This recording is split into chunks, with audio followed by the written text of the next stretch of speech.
Welcome back after the break. और अब बहुत ही इंपॉर्टेंट और ज़बरदस्त सेगमेंट है क्योंकि हम बात करने वाले हैं वज़न कम करने की।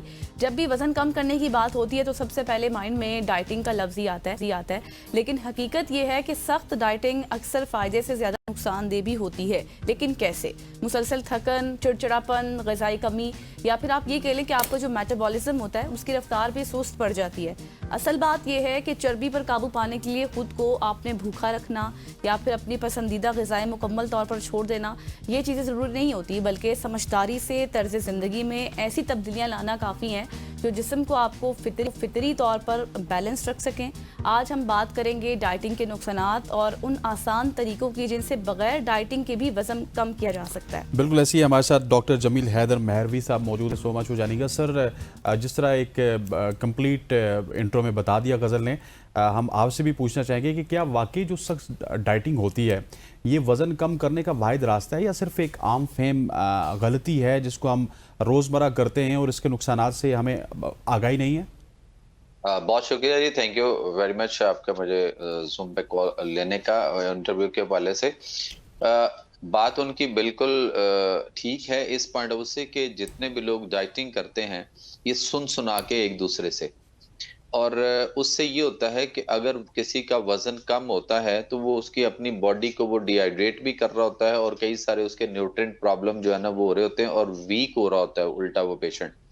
कमजोरियां काफी सारी आती हैं, पट्टे कमजोर होते हैं, असाबी कमजोरी होती हैं, हड्डियां कमजोर होती हैं, श्रिंक जरूर होता है। फर्ज करें कि अगर उसने डाइटिंग करके 5 किलो वजन कम कर लिया तो वो बड़ा खुश होता है, लेकिन जैसे ही डाइटिंग छोड़ता है तो उसके फौरन बाद 5 किलो के बजाय जो कम किया था 7-8 किलो या 10 किलो उसका बढ़ गया होता है। सही। अच्छा डॉक्टर साहब, फिर ये बताएं, जिस तरह से आपने कहा कि वजन कम तो जरूर होता है लेकिन कमजोरियां भी हो जाती हैं, कभी पट्ठों में दर्द है, कभी टांगों में दर्द है, कभी कमर में दर्द है, तो क्या तरीका हम अपना सकते हैं जो फॉलो कर सकते हैं? कौन सी ऐसी टिप्स जो कि आसान और फहम हो हर बंदे के लिए? देखिए, सबसे पहले तो ये देखना है कि जो मोटापा होता है ना उसकी 3 किस्में होती हैं।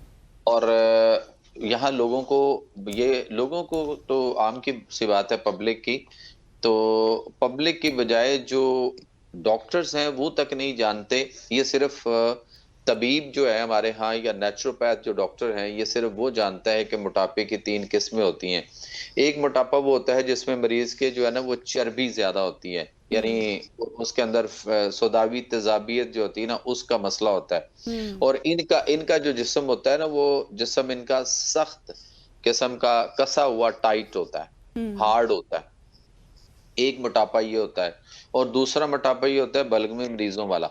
यानी उनमें बलगमी रतूबात जो होती है ना वो ज्यादा होती हैं, सिक्रीशंस बॉडी के अंदर ज्यादा होती हैं। और इनका मोटापे की किस्म जो होती है वो उसमें पता चलता है कि इनका जिस्म नरम, पिलपिला, ढीला, लटका हुआ, वाइब्रेट करता है। और इनका रंग जो होता है बॉडी का या चेहरे का, वो खासतौर पे चेहरे का रंग इनका जो है वो फीका होता है। और उसके बाद तीसरा मोटापा जो होता है वो होता है पेशेंट्स के अंदर, और इसमें खासतौर पे जो हमारे यहाँ किडनी फेलियर्स के CKD के पेशेंट हैं उनके अंदर होता है, या फिर लिवर के जो पेशेंट्स हैं उनके अंदर होता है। और ये सोजन वाला होता है, यानी ओडामा सोजन होती है उनके टांगों पे या बाजुओं पे या पूरी बॉडी के ऊपर स्वेलिंग हो सकती है और दबाने से गड़ा पड़ता है। और जब आप उसको छोड़ते हैं तो वो जो गड़ा बनता है वो थोड़ा टाइम के बाद, थोड़ा देर के बाद वो अपनी सरफेस पे नॉर्मल जगह पे आता है। तो बेसिकली मोटापे के जो है ना वो ये 3 किस्में हैं।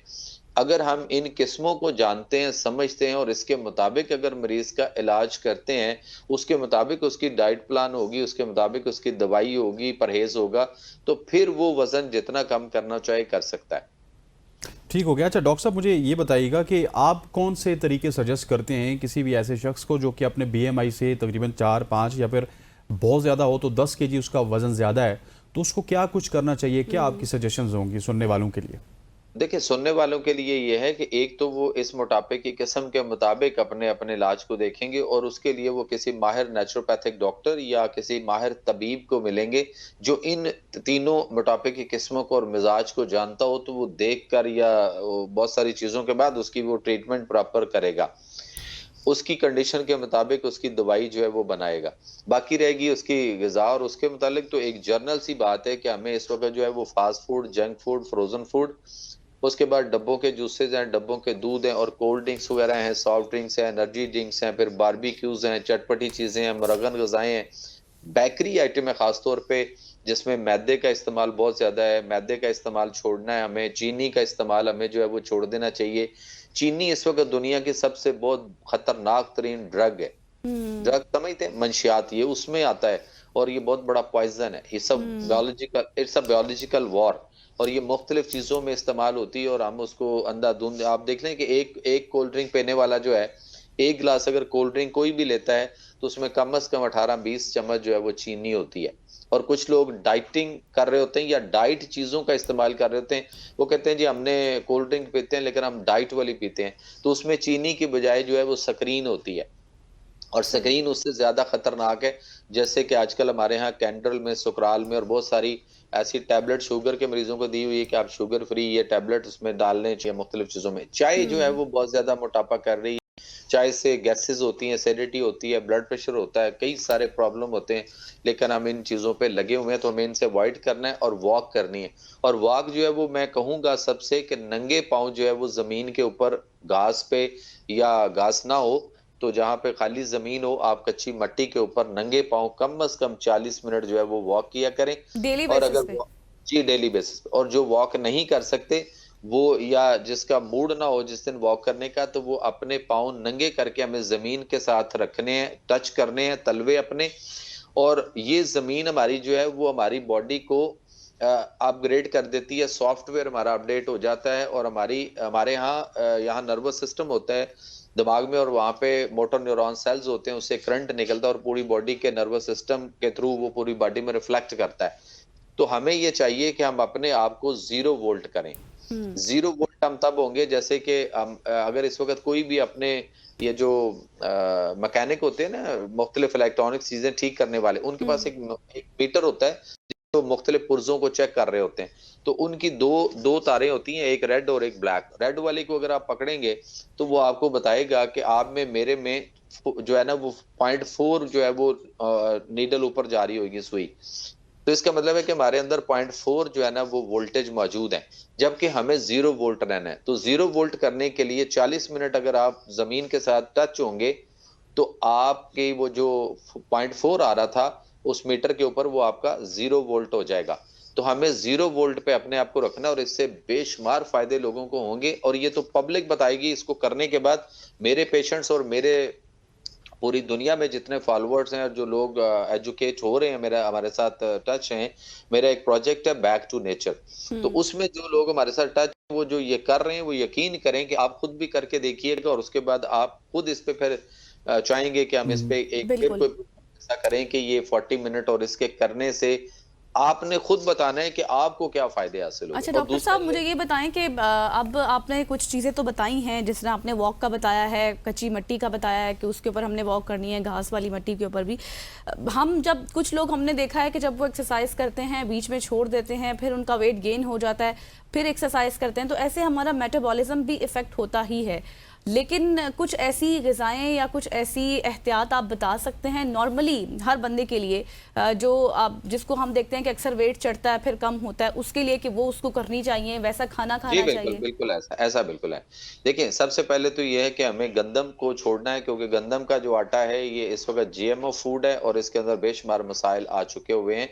हमें जौ की रोटी या जौ के दलिए की तरफ जाना पड़ेगा, जौ का इस्तेमाल करना पड़ेगा। और ये जो मल्टीग्रेन आजकल मुख्तलिफ किस्म के आटाज बनाकर और मुख्तलिफ मल्टीग्रेन जो किए गए हैं, ये सारे का सारा सिर्फ वो है जिसमें कहते हैं ना कि पैसा कमाओ मजे उड़ाओ। हाँ।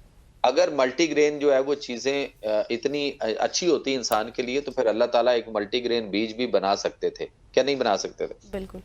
तो हम मुख्तलिफ चीजों को इकट्ठा करके उसके लोग आटा बेच रहे हैं और पैसे कमा रहे हैं, लेकिन वो जितनी भी चीजें हैं उनके डिफरेंट मिजाज हैं। हो सकता है कि बहुत सारी चीजें एक दूसरे के साथ क्लैश कर रही हूँ, तो उसलिए उसको नहीं देखना। सिर्फ आप सल्लम ने अपनी पूरी जिंदगी सबसे ज्यादा जौ की रोटी और जौ का दलिया तनावुल फरमाया, उसके बाद कभी कभार आप सल्लम ने गंदम की रोटी भी तनावुल फरमाई, लेकिन आका करीम ने नबी आखिरुज़्ज़मा पैगम्बर आज़म आखिर सल्लल्लाहु अलैहि वसल्लम के ज़ात गिरामी ने अपनी ज़िंदगी में कभी भी मैदा की बनी हुई कोई चीज़ नहीं चखी, और कुरान भी इसकी हमें वज़ाहत दे रहा है। कुरान में अल्लाह फरमाते हैं वल हब्बु ज़ुल अस्फ़ वर रिहान फ़बिय्यिल रब्बिकुमा तुकज़्ज़िबान।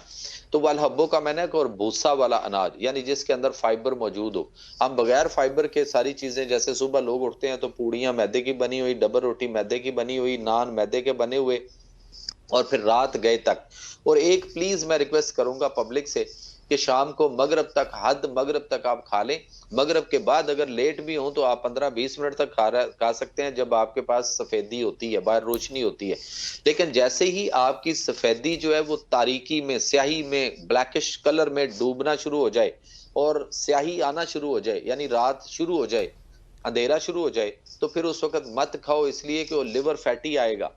और आपके खुराक जो भी आप खा रहे हैं, आप देखें ना, अब इस वक्त पब्लिक क्या कर रही है, रात को आधी रात तक तो मुख्तलिफ डील मंगवा रहे हैं, टेक अवे हो रहे हैं।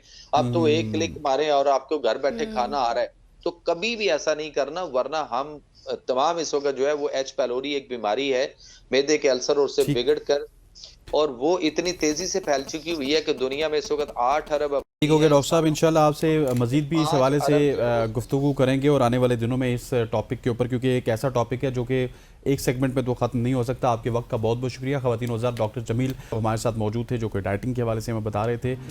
यहाँ पे वक्त हो जाता है एक शॉर्ट सी कमर्शियल ब्रेक का। ब्रेक लेते हैं, वापस आते हैं, हमारे साथ रहिएगा।